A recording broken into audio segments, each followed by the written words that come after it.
Termasuk untuk Lapindo nanti juga jangan menolak kalau ada interpelasi. Kamu satria, gitu. Kalau enggak kamu enggak kesatria. Bahkan untuk pemimpin yang sejati berikutnya ini tidak cukup satria, dia harus juga pinandita.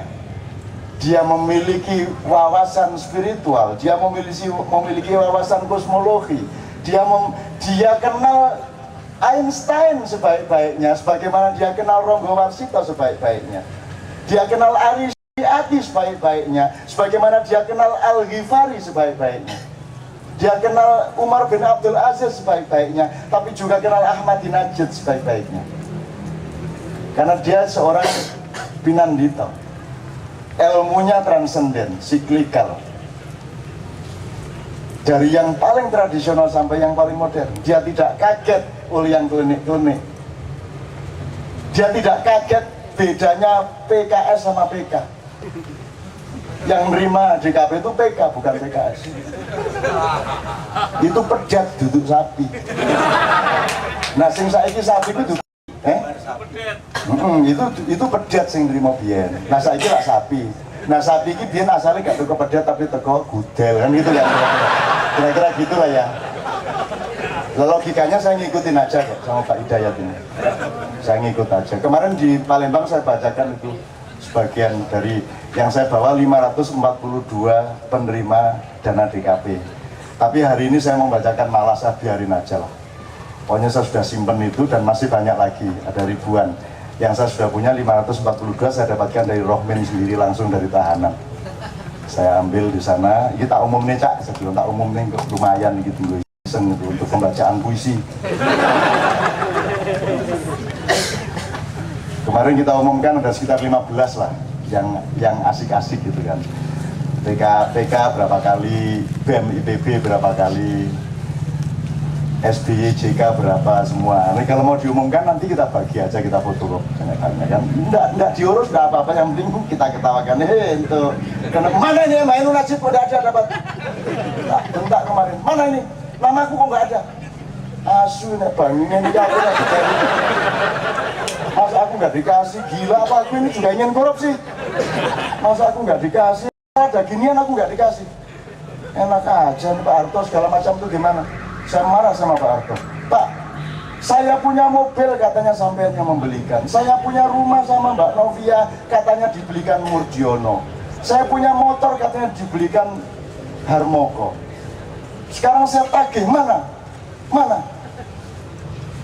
Sampean senang mereka masuk neraka? Mana? Kalau ini dibiarkan jadi fitnah kan mereka masuk neraka. Jadi selamatkan mereka. Kasih beneran. Nggak dikasih sampai sekarang. Dan saya itu ingin nama saya terdaftar di situ terus diumumin ke orang gitu loh. Terus saya diadili gitu loh. Ingin saya masuk penjara, ingin betul aku. Masya Allah, betapa enaknya di penjara. Temenan aku sudah sedih melihat temanku jauh di sana, mulia Nakwe Kusuma sampai tidur tiap hari. Aku ingin menemani dia. Cuma aku mau nyogok siapa-siapa, aku nggak punya uang. Mengguyu kan menengahnya kan. Ini yang tiap hari nemani Mas Mulyana Kusuma di Cipinang. Nemani tidak sebagai wanita, nemani sebagai sahabat. Begitu teman sekalian. Satria, Pinandita. Jadi tidak cukup ilmu sosial. Dok, tidak cukup ilmu kebatinan, dok, tidak cukup ilmu tasawuf, dok, tidak cukup ilmu syariat, dok, tidak cukup fikih usul fikih, dok. You have to touch the whole thing. Karena dunia sudah sampai pada tingkat komplikasi yang juga sudah sangat menyeluruh. Anda harus mampu mengambil itu. Dengan ilmu satrio, ilmu pinandito, itu pun tidak cukup. Karena masih harus ada sinisihan wahyu. Anda harus mulham. Mulham itu orang yang kalau melangkah itu bukan dia yang melangkah, tapi Allah yang melangkahkannya. Kalau seseorang berjalan itu bukan dia sedang berjalan, tapi Allah memperjalankannya. Kalau dia memetik gitar, bukan dia yang memetik gitar, tapi Allah sedang memetikkan jari-jarinya ke gitar. Itu kira-kira. Mudah-mudahan Berantas ini termasuk kalau main gitar itu Allah yang sebenarnya bermain gitar. Amin ya rabbal alamin. Jadi enggak begitu seperti di TV-TV, enggak ada masalah kan, mereka bukan Allah yang memerdekakan gitu. Sinisian wahyu. Jadi memang kita benar-benar butuh ini.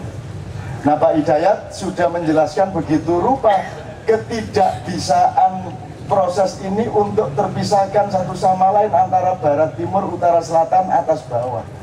Dan Pak Hidayat ini punya keahlian dan tesis hasil dari analisis dan penelitian sedemikian rupa yang sangat kita butuhkan untuk menjelaskan itu semua secara ilmiah.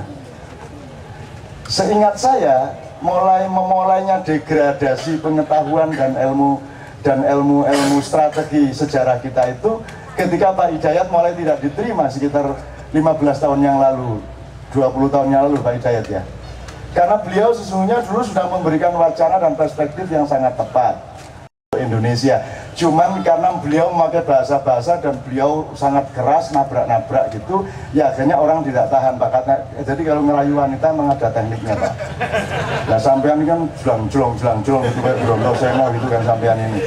Nah gitu loh, kalau Pak Harto kan, kalau pakai teorinya Pak Harto kan nggak kentara, nggak ngerayu tapi kena gitu kan.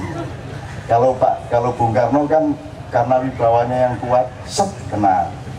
Dewi Soekarno Putri kena.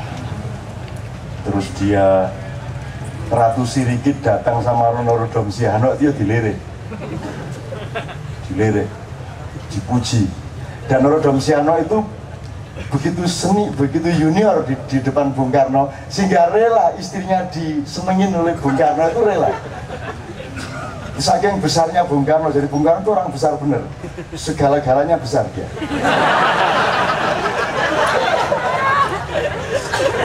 Tahu benar, nah Bung Karno itu kan ya sama, di samping saya ini agak ke Bung Karno dalam hal tertentu kan. Oke, begitu sekalian. Nah Gus Nuril sekarang saya mohon, jadi syahadat ini sebenarnya bukan hanya masalah beliau berdua, bukan hanya kasus beliau berdua dan upacara beliau Mbak Patricia ini. Manggilnya Mbak siapa Mas Panami? Mbak Tia. Syahadat ini urusan kita semua, sebenarnya kita sekarang membutuhkan bersyahadat kembali. Ibarat orang nikah, enggak apa-apa kok kita perbarui nikahnya tiap hari. Kan asik tuh kan, bangun tidur berdua sama istri nikah lagi, kan asik gitu kan. Honeymoon lagi gitu. Mumpung anak-anak sudah berangkat sekolah, yuk honeymoon lagi. Honeymoon lagi, dan honeymoonnya bermacam-macam. Kadang di dapur, kadang di pogo itu ini. Kadang di sumur, loh enggak apa-apa, asal ditutup semua. Terus kamar mandi dipanjur keras, wah, tetangga-tangga enggak dengar, disangka sedang nguras kamar mandi padahal honeymoon. Kan enggak apa-apa begitu ya. Gitu. Saya sering melakukan yang begitu. Ya bojo kadang-kadang ya ojo ngono tok, kadang-kadang nganggo kemben, kadang-kadang nganggo jarit, kadang-kadang ya namanya juga Mas, suami istri harus diperindah lah. Kadang-kadang saya, pokoknya adegannya macam-macam lah. Ya iya, masuk gitu terus monoton lah ya, harus di.